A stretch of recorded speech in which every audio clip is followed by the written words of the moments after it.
Attaboy. All right, well, here we are back again at Animal Training Development Center.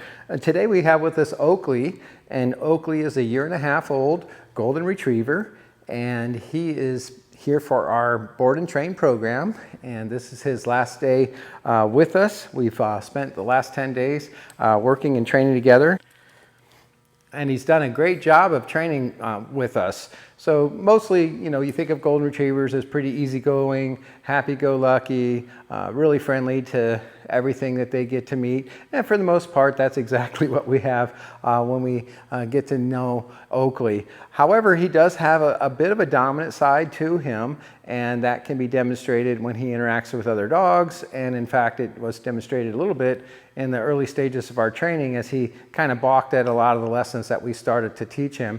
As time has gone on, he's really kind of rolled over into that more just happy to please side that everybody thinks about when you think about golden retrievers. So as always, we start every dog off the same with this idea of the unspoken command. So as I begin to wander around the room, you'll notice that he's going to start to kind of follow me. And depending on the amount of slack that I give him in the leash, kind of dictates where he can go. So if I only have 2 feet of slack here and the rest held in my hand, then that's all the further he should be away from me. And this idea of an unspoken command is just that. I shouldn't have to say anything as I begin to wander around the room. He should always, as a dog that is trained, just be mindful enough of where I'm at to where he doesn't get to the end leash at any time for any reason. And we call this the unspoken command because we feel like you shouldn't really have to say anything to a dog. If I put a leash on them and I start to, go around the neighborhood or what have you, I can't think of a single reason why I'd want that dog to pull me.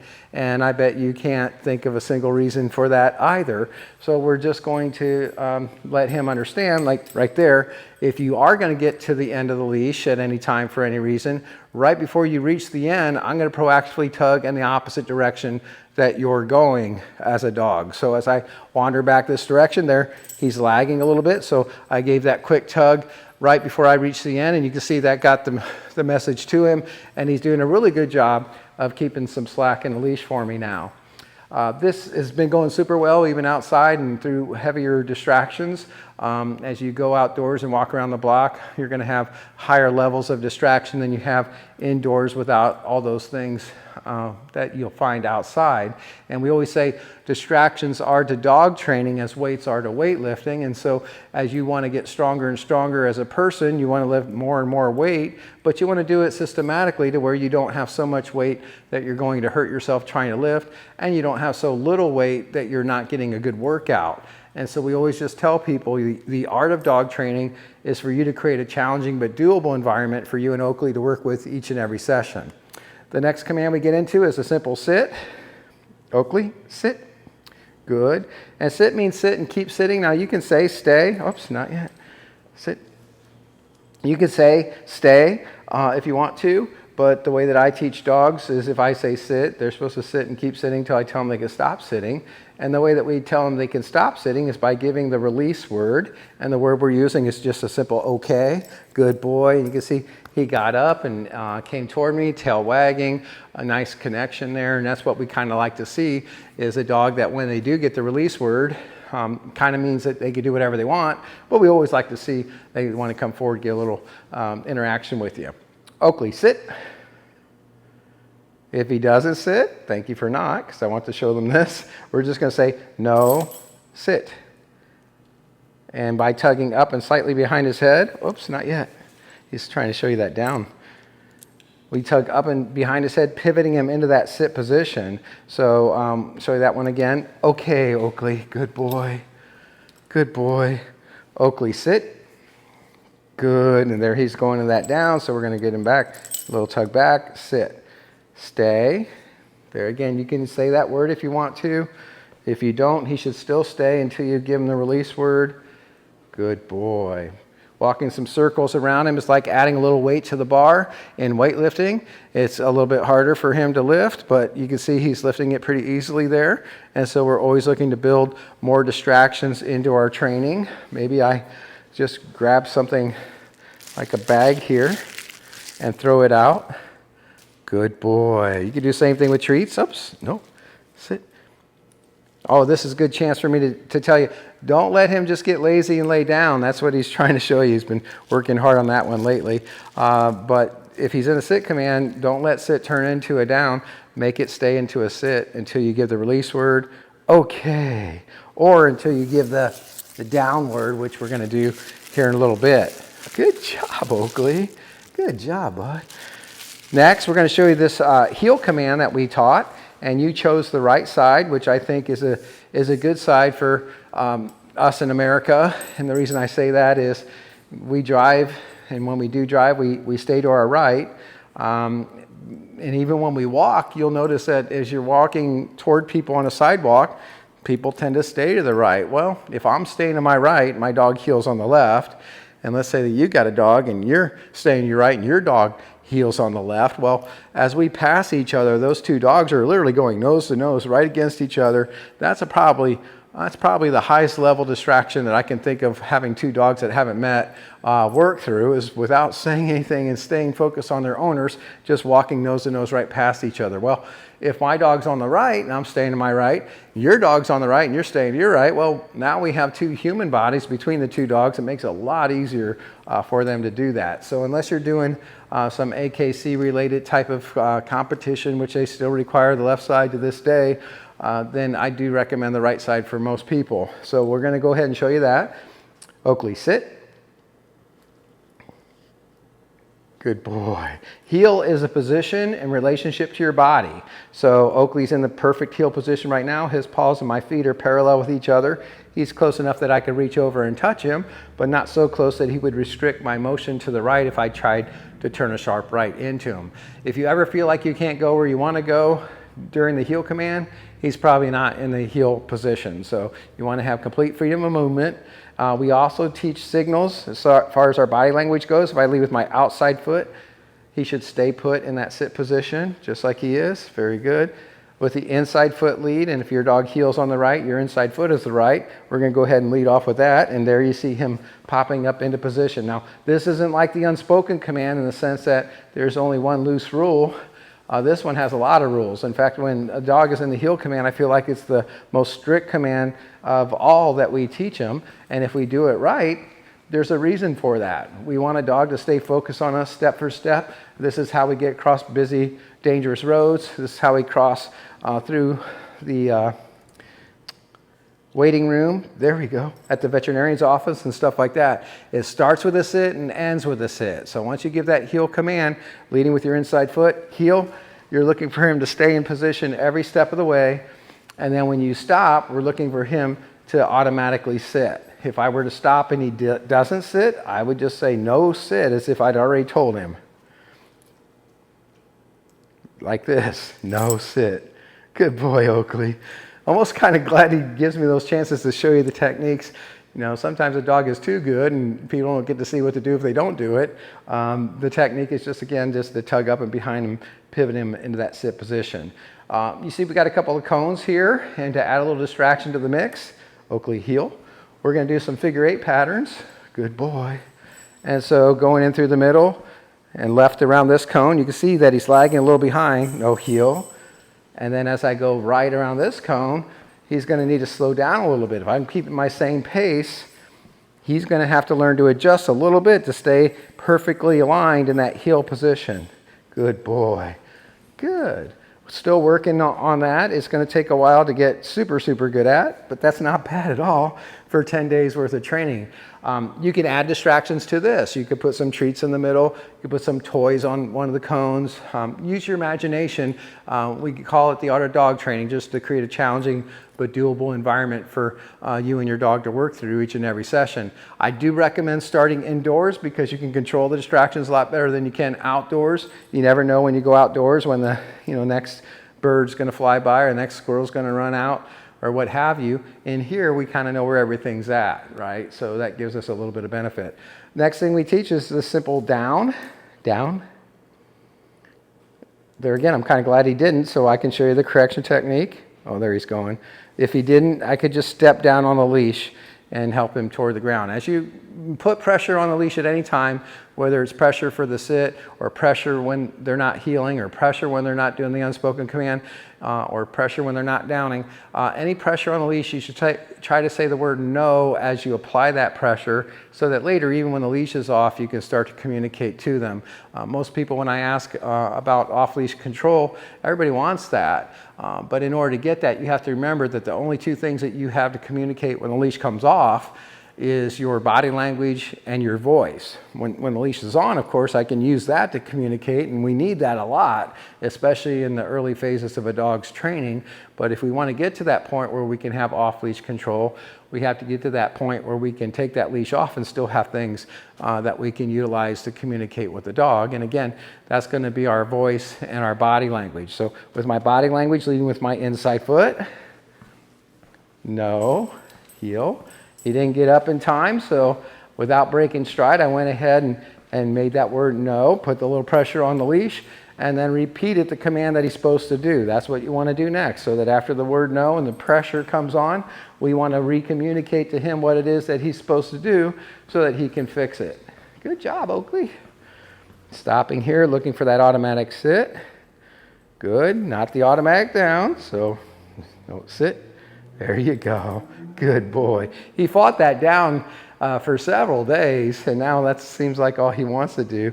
It's a little bit more comfortable maybe, but he, after he gave up on fighting it, decides he wants to do it all the time now, which is really pretty common. Next, we teach this place command. Oakley, place. Good boy.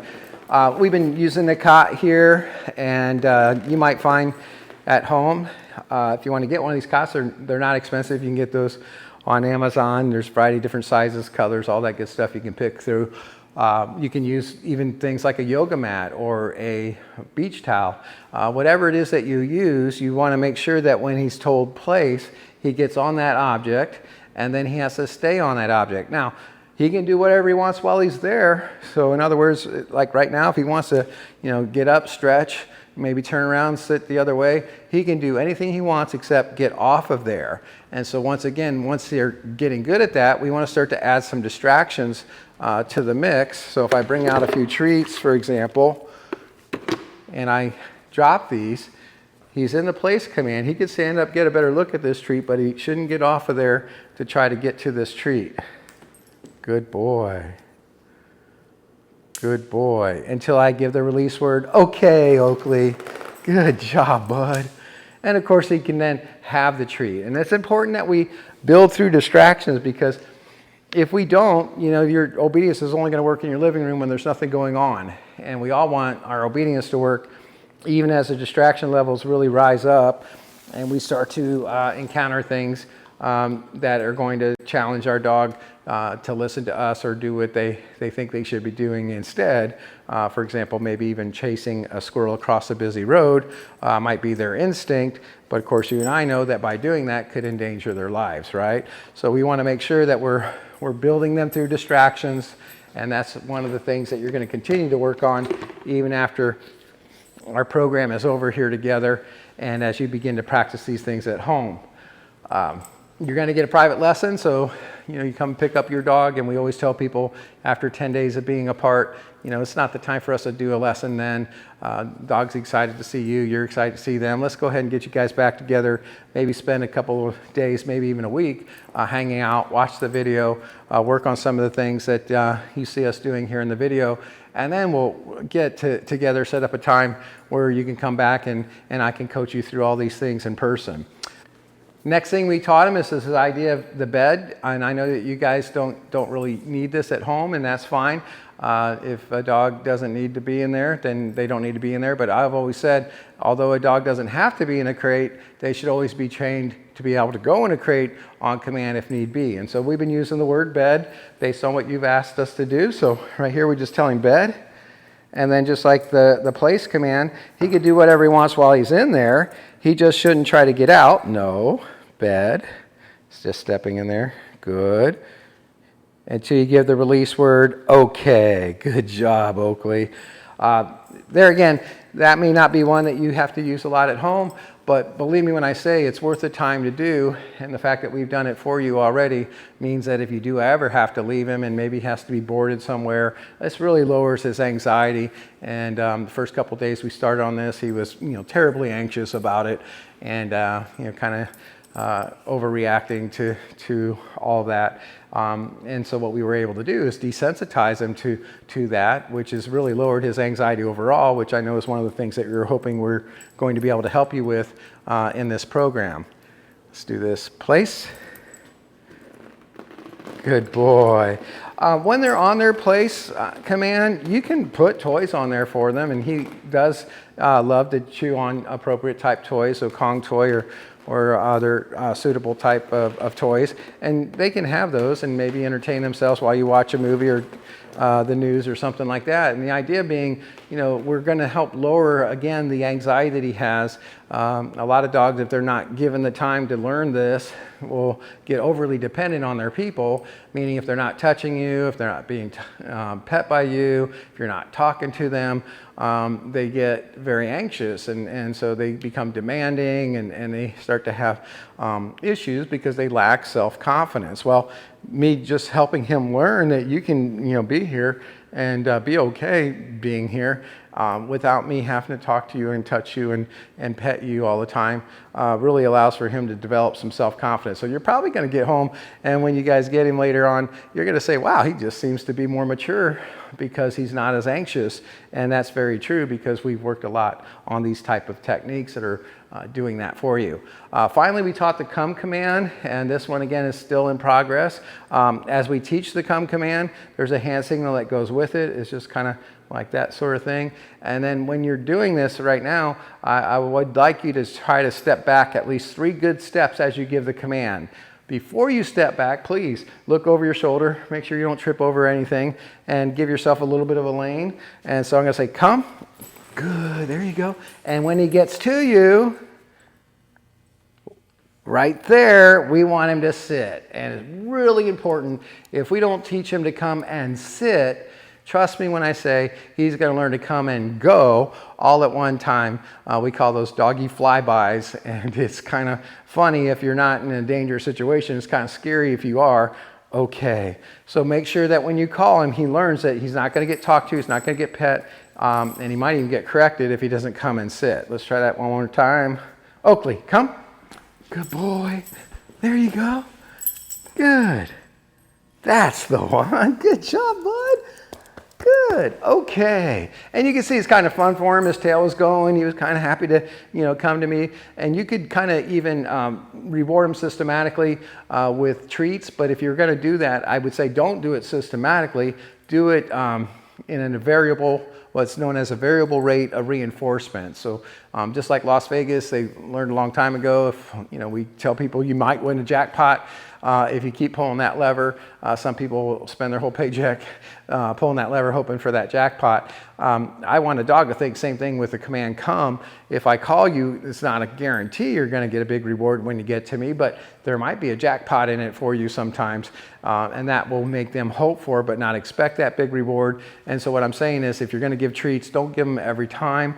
Instead, make it kind of a mixed up ration of treats. Maybe there's 1 treat one time, maybe there's 5 treats the next time, maybe there's no treats the third time. Just play around with that, and you're going to have a dog more times than not when you call them are going to come really well, hoping for but not expecting that big reward. That's about it. We've been working on him loading in and out of the vehicle.